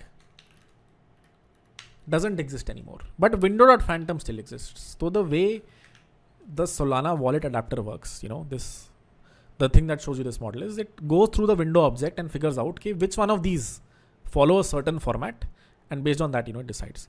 Wow, it's like really hard to teach Web3. It's like very simple stuff. Rust में तो वो this will happen if this is getting a little hard, which is fine. It's not your fault. It's probably my fault only, and we'll figure it out. But this is like easy stuff. It's supposed to be easy at least. Basically, a transaction is okay. Answer that. Why partial sign is a great question. Which I sort of answered. Let me answer it again. Create mint function में, and create mint function में, if you look at it finally, when we send the transaction to the blockchain, the third argument here has two key pairs. Two people need to sign it. एक, this random key pair that we generated for the mint, जो mint account है उसका key pair, they also need to sign it. And the person who's paying for this transaction, your end user. So the partial sign function over here says कि यार partially तो मैं sign कर देता हूँ. I will sign the transaction partially. बाकी का please ask the user. So this line of code will pop up the user to sign the rest of the thing. And this is me partially signing the transaction. And using the key pair that I already have. That is what the partial sign function means. कि थोड़ा बहुत sign तू कर दे. बाकी का sign, we will ask the end user to sign the rest of it. This much you partially sign. So if you have a joint account where two people have, me and my mother have a joint account. So I also have to sign. She also has to sign. Only then, let's say money can get debited. So partial sign means one person is signing it or one keeper is signing it. This is the other person signing it. Okay, let me open chat again. More questions. Any doubts that will help you make the offline video more actionable eventually? And if you've done the assignment to 9:30 tak boli thi, just tag 100x devs and post it on Twitter. Akash will find you and give you the bounty. All right. Feeling lost for Super 30, it's not good. Sir, as I said, the goal is not to make thousands of people unhappy and make 30 people happy.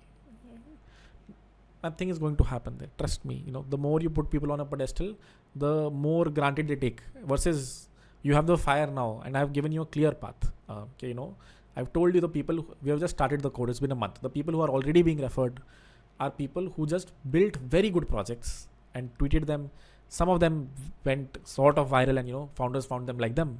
Others, I only hired a few of them and then, they are very good. So I'm now referring them. So, it's not that difficult. Build projects. That is what's going to happen there as well. So nothing special is happening there. It's not like I'll be online there 24/7. Sir, partial sign mint account क्यों करेगा? Great question.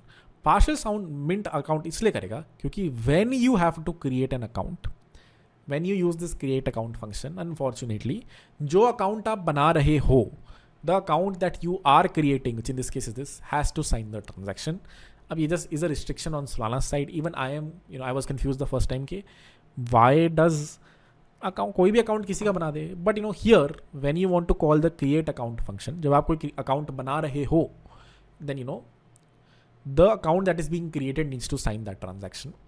There are other ways to initialize an account, जैसे dot send. If you send someone some Solana, then you don't have to sign. You can send someone Solana randomly, right? They don't have to sign that transaction. But if you are using this create account function, that is initializing some space in that account. अगर आप कोई account बना रहे हो blockchain पे, तो जो account बन रहा है उसको sign करना पड़ेगा transaction. If you are creating an account on the blockchain, whatever account is being created that has some space in it, that account needs to sign the transaction. Which is why, since we are creating this account had to partially sign the transaction. And this other guy had to sign the transaction because he was paying for it. Who is paying for this space over here? जो नया account बना उसके पास थोड़ी कोई पैसा है. This guy doesn't have any money. This is a fresh account. So Harkirat is paying for it, which is why Harkirat also had to sign it. That is why there are two signers to the specific transaction. That is a very good question. I also had the same question. Since we are partially partial transaction, does that mean the creator of the token does not own it fully? No, it does. We are partially signing it. Then we are totally signing it. Then we are sending the transaction. Partially signed.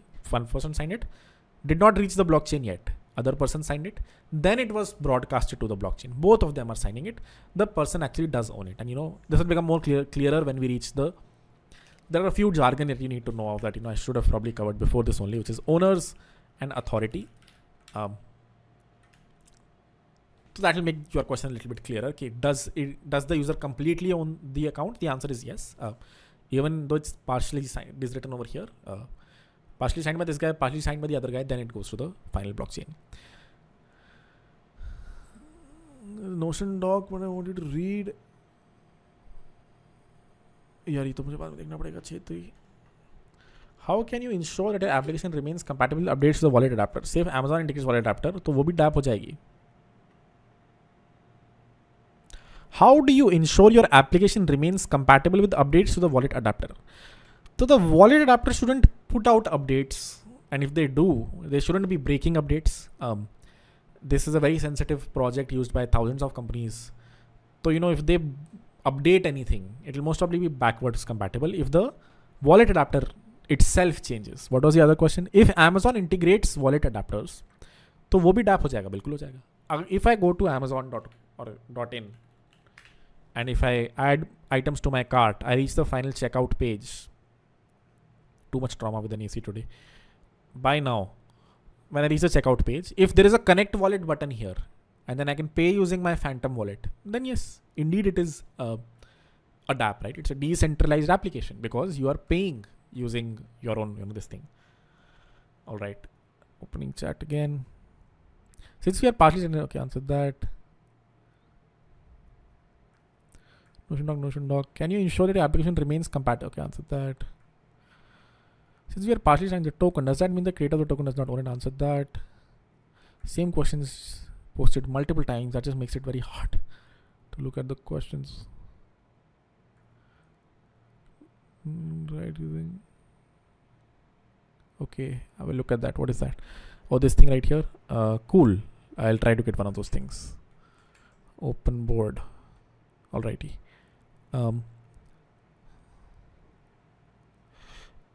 This is confusing. We are creating AT or a PDA. We are creating a mint account. It is neither a PDA nor an associated token account. It is a normal account on the blockchain where you are dumping some data. There are various types of accounts that you can create, as you said. This is the blockchain. I can create various accounts over here. What is a blockchain? A bunch of machines. And there are various public, private key pairs in all of these. I am creating one such account, which is a very normal account. It is not a PDA. It is not an associated token account. If it was a PDA, it wouldn't have a private key, right? But here, when I generated it using keypair.generate. What does this function do? It generates a random key pair. So I am generating a random public private key.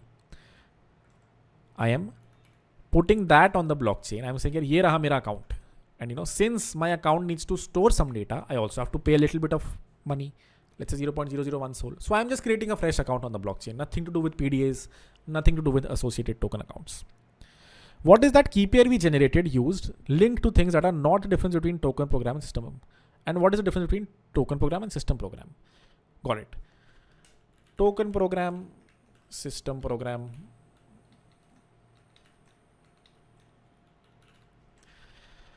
Key pair, do we understand? Okay, what is this key pair we generated here? Okay, we want to create a fresh mint, a fresh bank account, a fresh token. That token needs to have a mint. I created a key pair for that. Okay, here a public private key of an account. And create this on the blockchain. Store this much space on the blockchain for it. Ye mint size kya hai? It is how much space I want reserved on the blockchain for this specific account. And I'm also paying for it. What is this lampposts? It is the minimum amount needed to create a mint on the blockchain. What is the other thing I'm doing here? I'm shoving some data inside. I'm putting some data inside this specific, account. I'm filling up this account with some, data that's stored in a mint account, which usually is, how many decimals does it have? Which is the number. And then, how many, who is the freeze authority? Who is the mint authority? So on and so forth. These are like 3-4 things that are stored in a simple token account. So because I want to store all of these things in this account, I, reserve a little bit of space.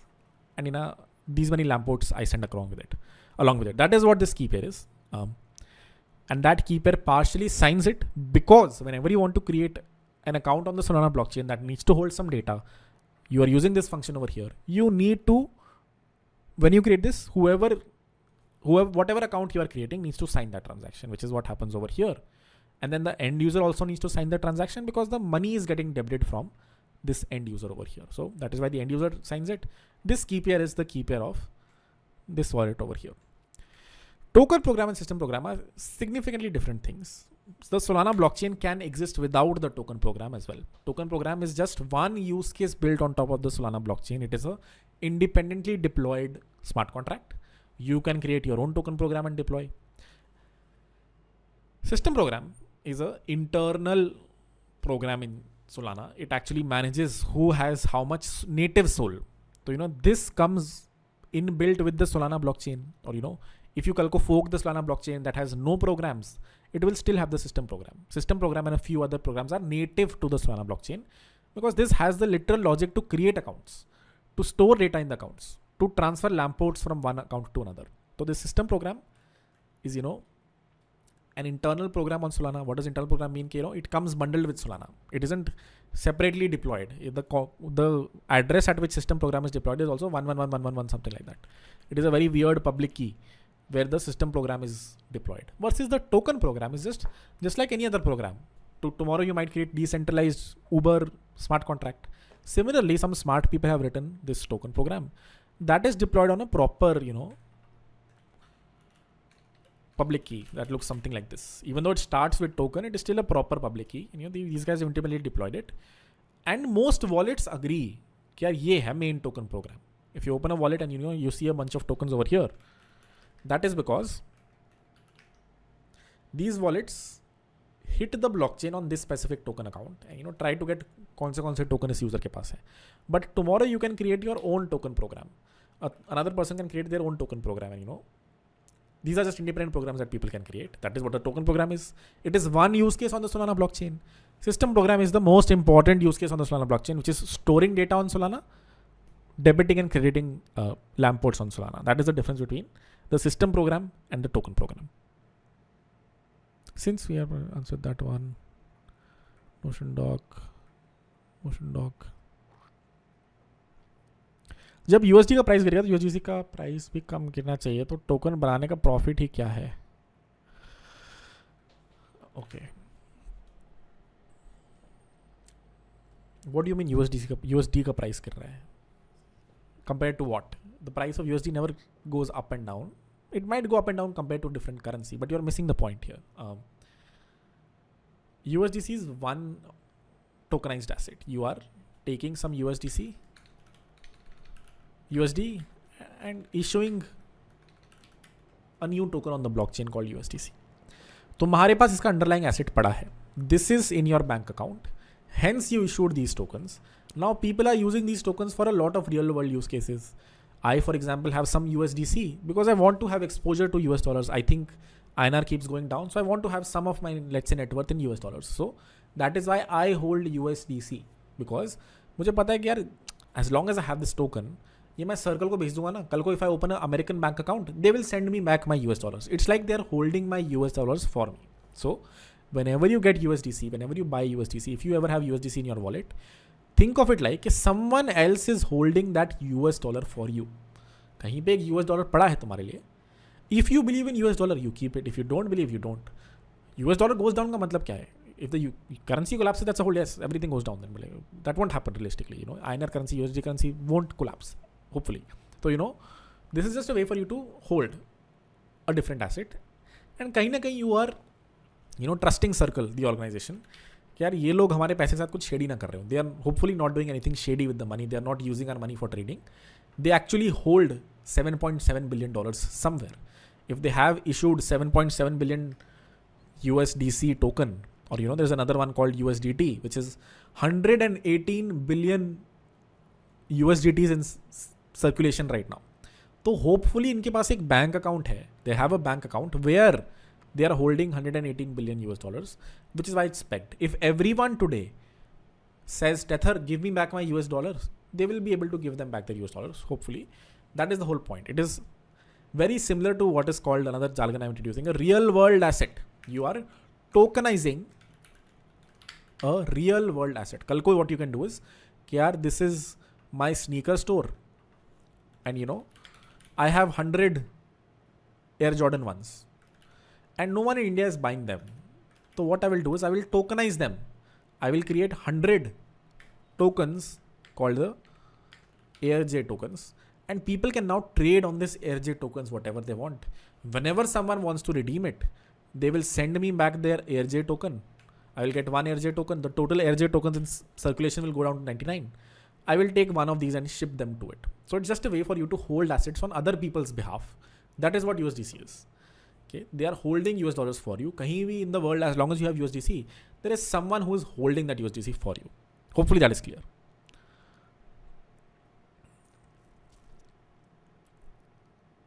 Okay, same question is repeated by a lot. All right, let me open chat one more time. And stable coins are a great use case, but not everyone can build them, unfortunately.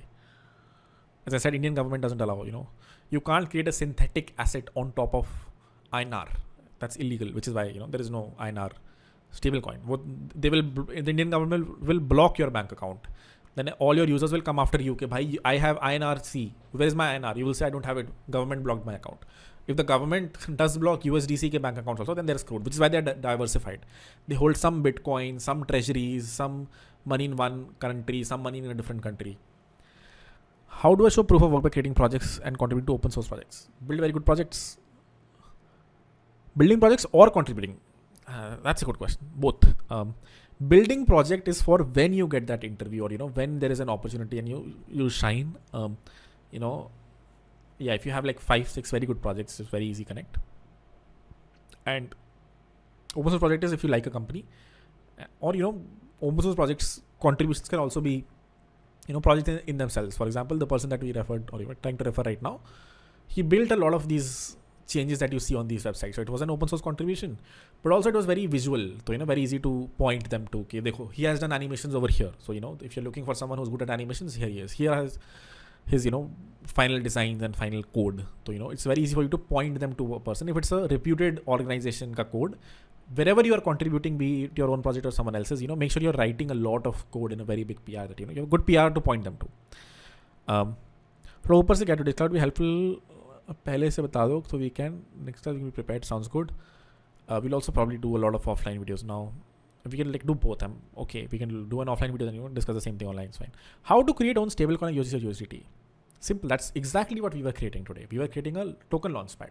Step 1, if you want to create your own, पहले एक bank account खोलो. First, open a bank account in HDFC Bank and ask your users, send me NEFT. Your user will send you 10,000 rupees NEFT. Okay? Tell them, I have received your 10,000 rupees NEFT. I have 10,000 rupees in my bank account. Issue them 10,000 tokens. That is exactly what we were building today. We were building a token launchpad where people can create their own tokens. You need to create your own INRT token and bhej do unko. Send it to their Solana address. Now they will do whatever with it. They will trade. They can't increase the supply. They can't decrease the supply. They can at max swap it if they want. Send it to their friend. Their friend will, people will exchange money with it, whatever. Eventually, if someone comes to you and says, ye lo, I'm sending you back 500 INRT, then you have to make sure you send them back, the 500 rupees and burn these INRT. You can also burn tokens, which basically means just, remove them from existence. So that way, this person gets 500 INR and the total INRT in supply remains, goes down to 99, whatever, 500. And that is the amount of money you hold in HDFC Bank. The good thing is you are earning interest on this. So eventually you will have 5,000 INRT in supply, but your money will go up to, 1 lakh rupees because you've been earning interest. It's just free money for you because you don't give interest to anyone who holds INRT. You just hold their money for them, eat up all the interest. So that is how you will, create your own. Valid USDC DPEG.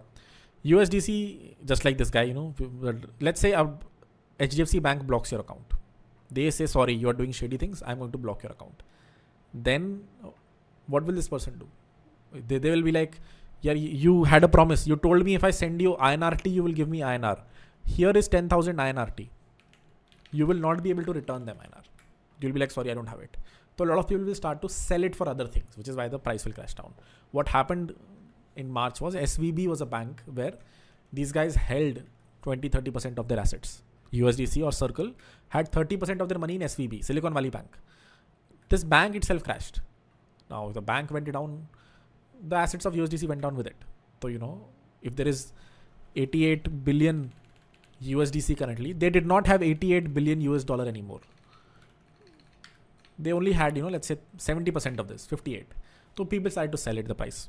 sort of went down. Hopefully that's straightforward. So that means that what is the logic behind creating a stable is the same as we are creating. What is the logic behind the stable token? It is being the same like we are creating. Yeah, there's no. I mean, you can create one. There's no. The logic for this is a lot of people want it. If anyone from the US right now wants to hold Indian currency, they can't. But if you tokenize it, then a lot of people who have crypto can buy it, right? It's just crypto has a lot of liquidity. Not a lot compared to traditional markets, but at least if you want to invest in US stock market, it's very hard. There's a cap of how much INR you can send every year outside. You can only invest 250k US dollars, something like that, 2 CR in a year. Versus, crypto is free. So you free as in, you can buy as much crypto as you want. Once you have as much crypto, you can convert all of it to US dollars if you want. But, it's debatable if that's legal or not, or, this is a very weird loophole. Okay, you are not holding USD. You're holding USDC. So government can't say you bought a lot of US dollars. If India has a limit of, you can only buy 2 crore worth of US dollar every year. You can be like, I did not buy US dollar. I bought USDC. USDC is pegged to the US dollar. So you sort of, very weird conundrum. You get the idea. So that means the token that we are creating has work private key. Sort of. The mint has a private key. So, for this, you need to understand again accounts on the Solana blockchain. The mint has a private key, although you can get rid of this private key right after this. You don't need this after this. You only need it while creating the account. Uske baad you can, get rid of it. After that, the token program handles using that account, because this account, if you remember, I said is owned by the token program. So you don't need the private key after creating the account. You only need it while you are creating the account.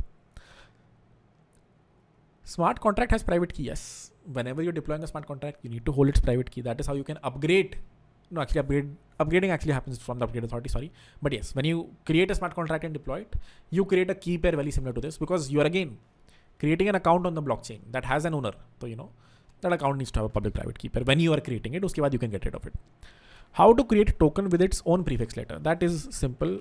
When it's more about how can you create a public private key pair using it, a prefix. And the answer is, whenever you're generating, you can grind with some, starter, let's say HARK.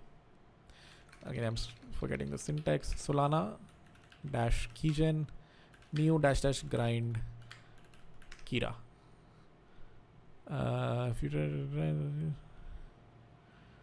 Solana keygen dash help.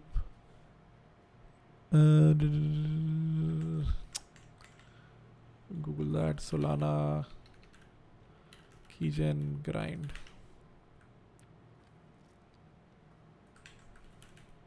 There you go. Solana keygen grinding means, it's trying to find something that starts with, let's say, H Kirat.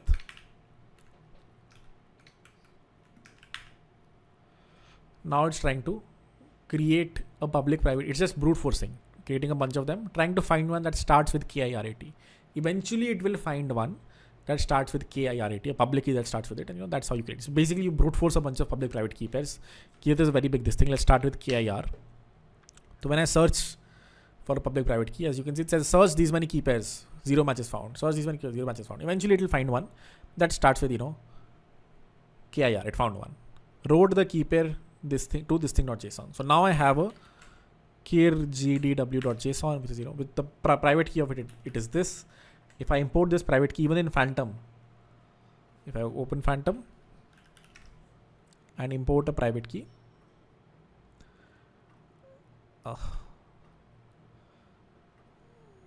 settings, add a new account using the private key and paste it, you will see, something random. The public key starts with KIR. So, you are just brute forcing a bunch of public private keys, or, grinding until you find one that starts with that specific account. How can you, answer that. Here, kids, answer that.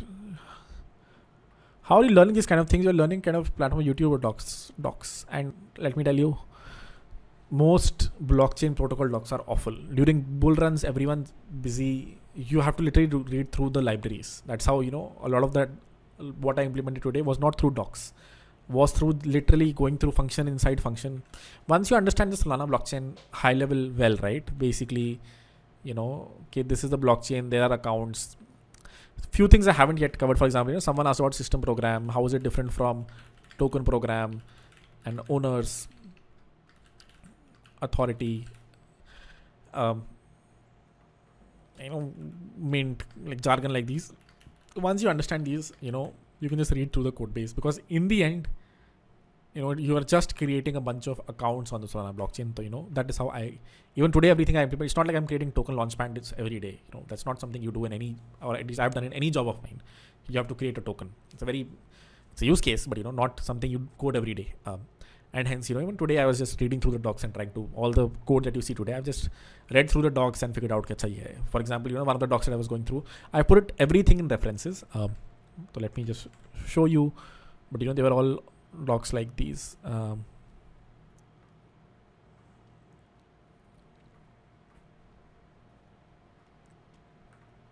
Something like this. Yeah, here I've put, for example, how to use the metadata pointer extension. This was one of them, and this was the other one. These are both official Solana docs. Solana is actually better at writing docs. Yeah, there have been, for example, there's this thing called version transactions that was introduced, and there were literally no docs for it. There was like one video that a Solana engineer created, and Backpack was very new as a wallet back then, so they wanted to differentiate themselves. So this was something that we had to add in a day. So I literally scrambled through web3.js ka code. What have these guys changed in this day? Because wallets need to allow version transactions to happen. Wallets need to support version transactions. So when this was introduced, this was right when I joined Backpack. Within a day you have to figure out what is happening. There's no, as I said, Solana is actually much better than other blockchains when it comes to this. Their docs are decent. But yeah, it's docs. There's no one else. No one's creating content on this, unfortunately. All right.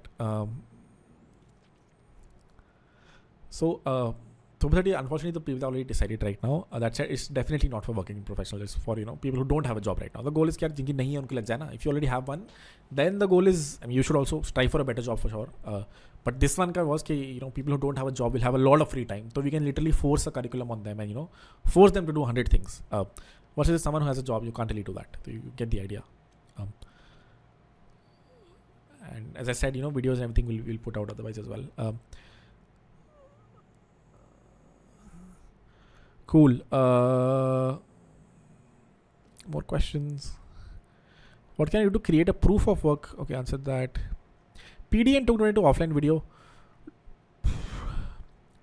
We'll do an. I don't know if PDS should be offline. I think it's okay. We'll see. First, we have last week some offline videos, which probably is token 22 offline video that you're talking about. Then we have this week offline video. Then we have to understand PDAs. Let's see if that's offline or live. But I'll try to finish that as well. Else the Web3 code will stall really bad. Iske baad we have to do all of this in Ethereum, which thankfully is much easier than this. But still, then we have to move to smart contract. Like, yeah, I'll try to do. Just make a note of it, Akash. But PDAs, I can't promise. Everything else I'll do this week. All right, answered all of them. What if we make size 0? We can make size 0. And when you make size 0, you have to, very little you need. What was that command? Rent. There you go. What is the rent that you need to store to create an account that has 0 rent? This much SOL. Or 0 data. So you can create an account with 0 data. Still, it needs to have some SOL in there because, if you open any account on the Solana blockchain, for example, this one that I had right here on DevNet, this one doesn't have any SOL. Let me open one that has some Solana. Every account that you create basically can store some data, but by default has some data in it. For example, if I open this specific DevNet account, you will see this has things like who is the owner of this specific account, which is a system program. Even though it has 0 extra bytes, it needs some bytes to store this, to store whether or not it is executable. So for that, you need to have some Solana in every account that exists on the blockchain. Even if you're storing 0 data, you need, this much Solana to be stored in there. So you can create one with no data as well. When solidity after Solana. Why are some tokens very valuable, others are not? It is a whole different discussion. Why is Google stock valuable and Facebook stock isn't, or Tata stock is and Reliance stock isn't? It's all a bunch of exchanges where people are buying and selling based on which the price is going up and down.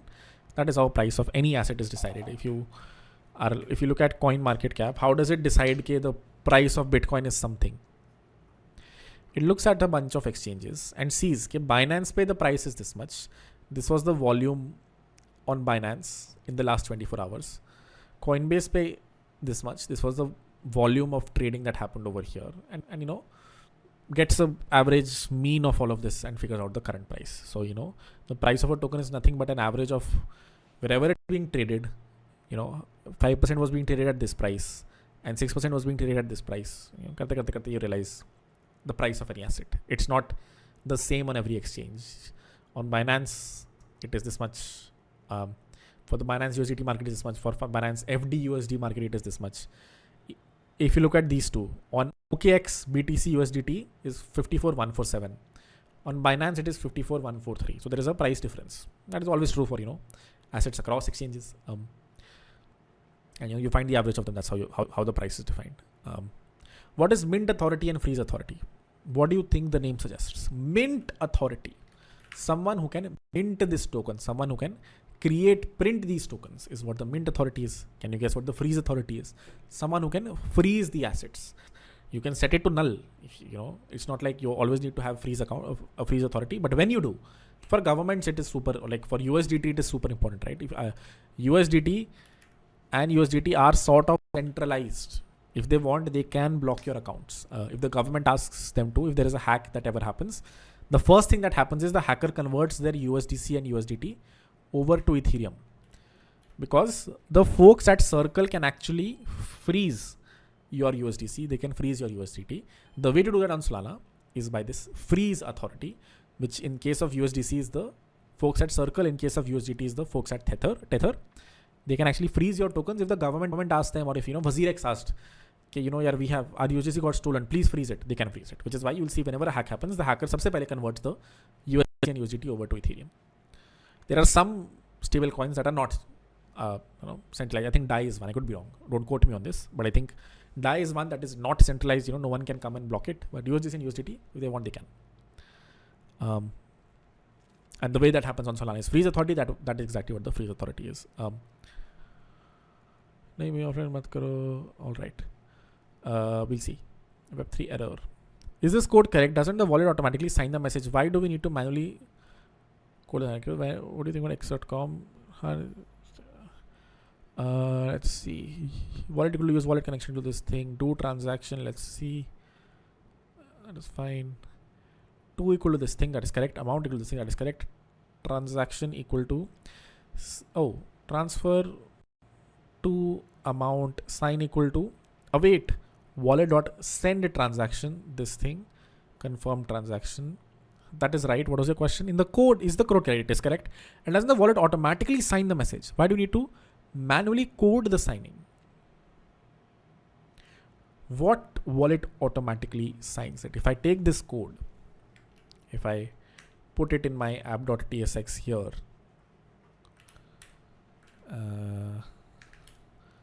let me render this over here.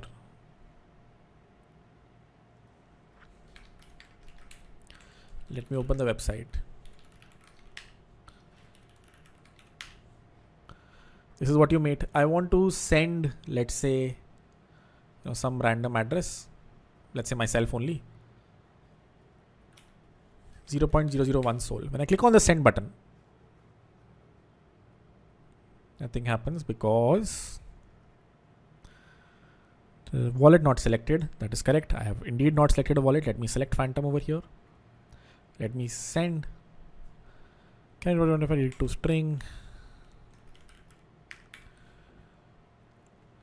Oh.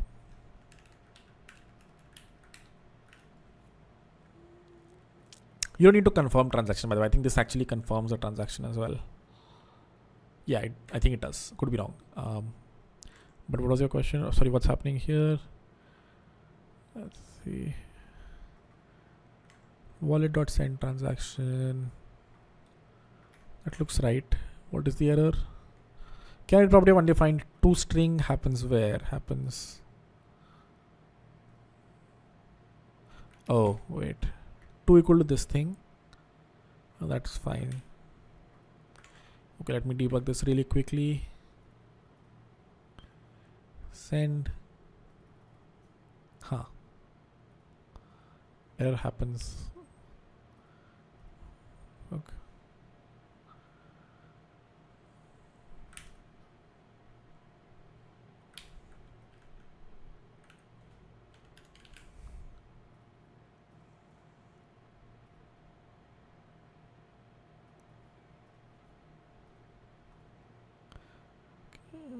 To string. Where is it happening though? Why is the breakpoint not kicking in?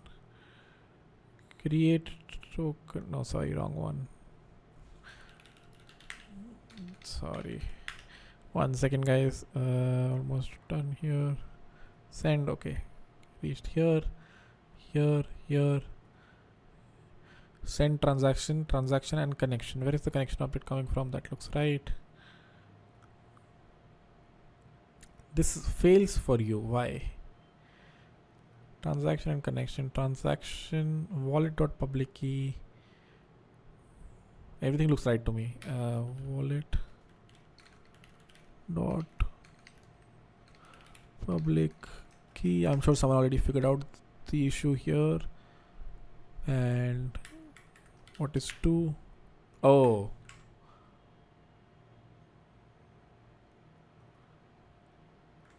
What is 2? How is 2 this? Dot value you wrote.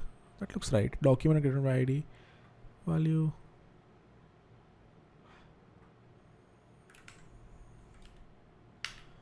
It is this. But 2 is this. Why?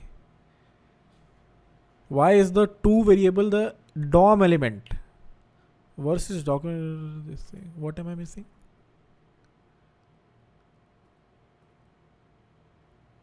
Someone already knows. Let me open chat. What am I missing, guys?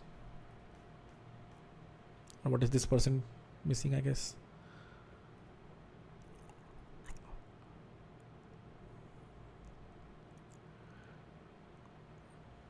Alright. Trying to see if someone else. People said rebuild the project.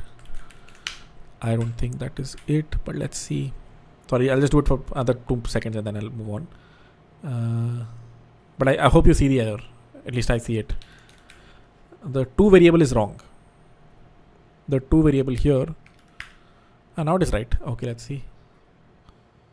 Still it failed.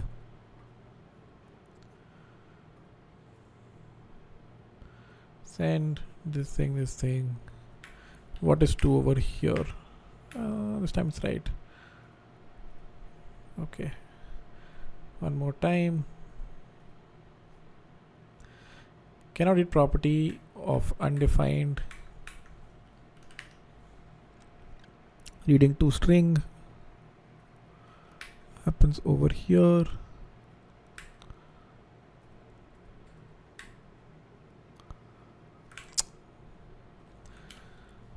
Sorry, I'm just now curious to see what the error is.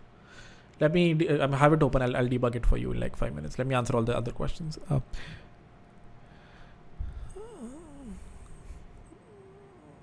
Yeah, makes sense. I will try to put the topics up front for the next few weeks. We have calendar.100xsteps.com. I just need someone to spend some time here, or whatever. Sorry, add100xsteps.com/calendar. I just need someone to spend some time and fill this up for previous and upcoming classes. I will try to do that. Multi-sign wallet. What do you mean? You mean multi-sigs or something else? I think he was asking, how does USDC make a profit when you give it a user USDC and then USDC company Circle gives to... I think he was asking, how does USDC make a profit? When you give USD for USDC, then USDC company Circle gives the USD as loan and makes money. No. Yeah, exactly. It loans FD. It does the standard things. It has a lot of money. So, it doesn't give it as loan. Most probably, it has it in a bank. The bank gives them the money. The bank is what's figuring out, how to loan the money out and all that jazz. All right. Cool. I think I answered everything. I'll open chat again. let me open chat again. One more round I will do, then I'll debug the problem that the person had. And maybe someone already knows. What is this? Okay. Chat is open, folks. Akash will find you if you tweet it out, and if you created the DEX. Does metadata have to be unique amongst tokens? Not really. You can create a token that has the same name as USDC, same token as USDC. The address is what USDC advertises. कि ये हम हैं भाई. This is us. Our address for the USDC mint. But you can always create a token that looks exactly the same as USDC, has the same name as USDC. Someone created a basic wallet adapter. That is nice. Very cool.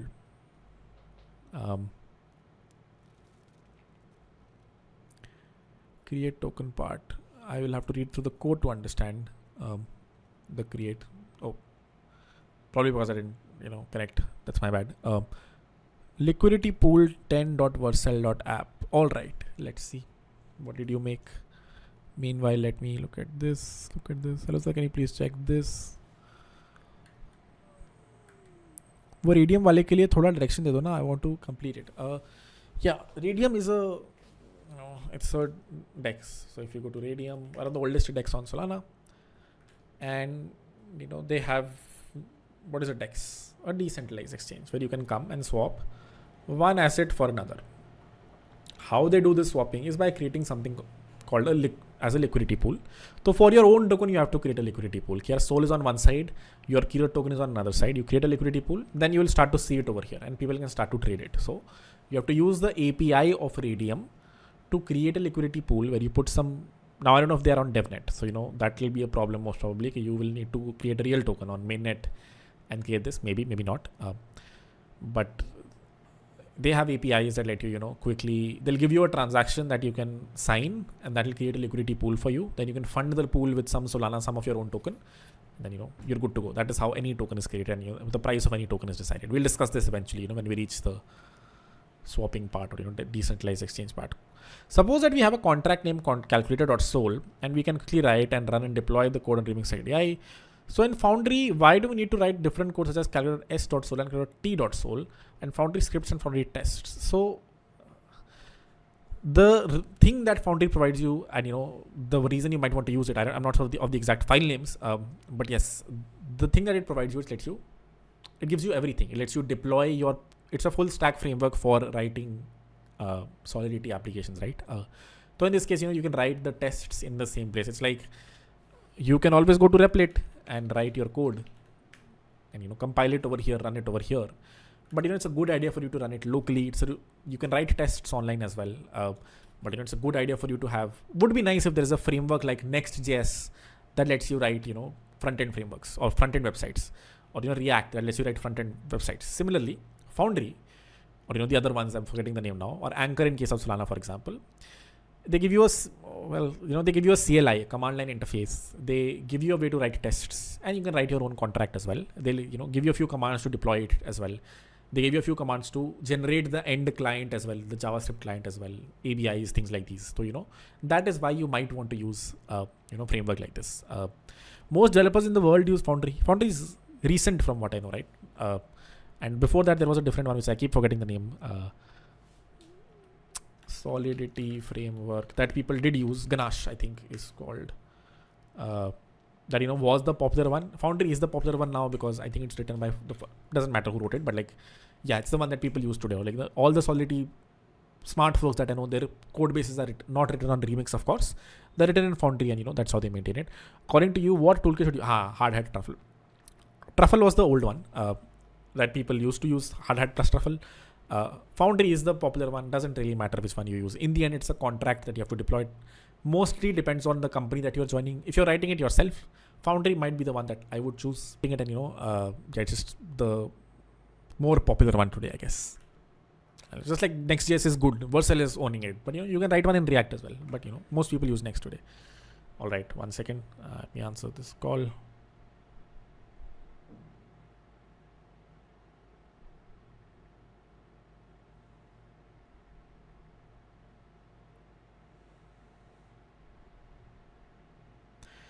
Alrighty, liquidity pool interface, Phantom.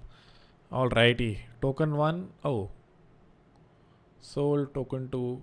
What are these tokens? Okay. This looks a little different from what we want. Have you chat GPT it, sir? So add your mint address as you have something. Add your mint address in the custom token. Okay, you do have that. Sorry, my bad. It lets you add liquidity and remove liquidity. Do you have the option to create the pool? You don't right now, but no, that's fine. This is a step. You're in the right direction. You have to have an option to create the pool as well. Baki adding liquidity to remove liquidity is correct. I mean, I haven't looked at the code, but hopefully, if you have written the names of the buttons are these. Hopefully, they do what they say, which is adding and removing liquidity. All right. Chat. Does metadata have to be unique? No, I answered that. Few PRs. Okay, last course के video session भी दिखते हैं. If the user is not part of them but access नहीं कर सकता, कोई issue है. के search में, okay, हाँ, makes sense. Probably should fix that. The search is not restricted by you. You're right. But they can't access it, so that's fine. It's like not a top priority issue. All right, I'm looking at the last one here. Oh, I already answered this one. Cool. I will see you guys in a few offline videos. One for last week where I finish all the assignments, take you through the wallet raptor again. One for this week where I cover all of this again, and hopefully one that has, if not, that will happen next week, but that takes you through the concepts like transactions, instructions, owners, authority, and PDAs. That will be the third video that will come up. All of these, let's let them be offline. Again, to repeat, one would be last week's left stuff, and then 2 would be this week's stuff again, and then 3 would be what is written below. I think that is actually enough for us to move over to Solidity. Other than the fact that we need to, Ethereum, not Solidity yet, but like client-side Ethereum applications. Other than the fact that we need to practice a lot more, create a bunch of these projects. This is the first project that we've created, like a token mint. There are a bunch of them on blog.100xs.com. We should create more of these. But I will not take any more of your all's time. Thank you all for joining. Sort of not the best class, but I've seen that's happening a lot for live classes. So we'll see how we structure it. We'll do a poll. We'll go from there. All right.